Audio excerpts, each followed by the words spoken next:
Next up, one of the hardest working people in healthcare. She wears many hats. She's a Mindshare regular. Please welcome Dr. Keesha Ewers.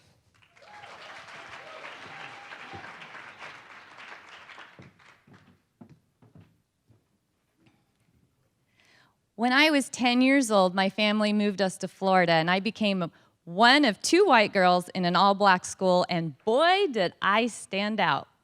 In my 4th grade classroom, there was an intercom in the corner by the ceiling, and it used to go off at random times, week after week. "Mr. Smith, will you send Keesha Ewers down to the vice principal's office?" I'd put down my number 2 pencil. I'd plead with Mr. Smith with my eyes, "Don't send me there again." In the vice principal's office, Mr. Johnson would say things like, "Once you learn how to behave yourself, this won't happen to you no more, white trash." One day, I screwed up my courage, and I went to a teacher on the playground, trying to tell her what was happening in that room. She said, "Shut your mouth and get back and play." I couldn't tell my mother because once he told me it was my fault, I kind of believed him. Plus, I didn't have the words sex, abuse, molestation. That's when I wanted to die. That's when my 10-year-old little girl self thought I should be dead. It took 20 years for my body to catch up to that belief system when I was diagnosed with rheumatoid arthritis in 1996. Do you want to know why there's an autoimmune epidemic in our country? 1 in 3 girls and 1 in 5 boys are sexually abused. And it isn't just about sexual abuse, it's about adverse childhood experiences. According to the ACEs study, any kid with an adverse childhood experience score of 2 or more is at an 80% higher risk of developing any of the chronic illnesses that plague our nation today. I had an ACE score of 2.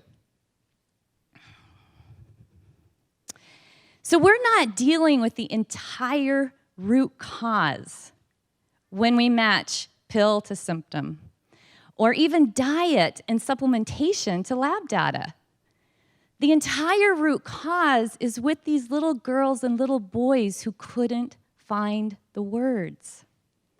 This is why I find this so essential and so important that I put it into my book, Solving the Autoimmune Puzzle. I built a program for it, and I teach every one of my students at the Academy for Integrative Medicine Health Coach Certification Program how to do the ABCs of trauma.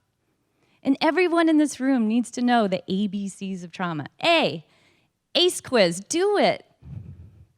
It's in my book, it's on the Centers for Disease Control website. And then reassure your patients and clients that that's not the end of the world. Don't freak out, it's okay.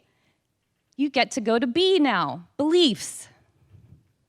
What are the beliefs that you created when that happened? That's what's important. Your brains are not fully developed till you're 26 years old. So when you go through an experience that you can't navigate as a child, you make shit up, right? Those meanings and those beliefs get carried into adulthood, which then inform behaviors, which lead us to the C. Connect the dots. Connect the dots between your childhood beliefs and the behaviors, such as, what are you putting on the end of your fork? What are you putting in your cup? How do you think and process your information? What's your level of self-care? Are you addicted to food?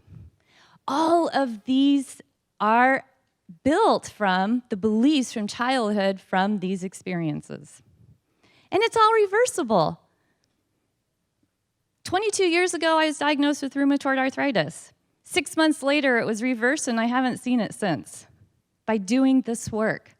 Health coaches are uniquely positioned to do this work because the word coach implies that they get to work with the mind and the body. Their clients expect this of them. You must reframe your story so you can reclaim yourself, the part that was left behind, so that you can be the superhero of your own story. Thank you.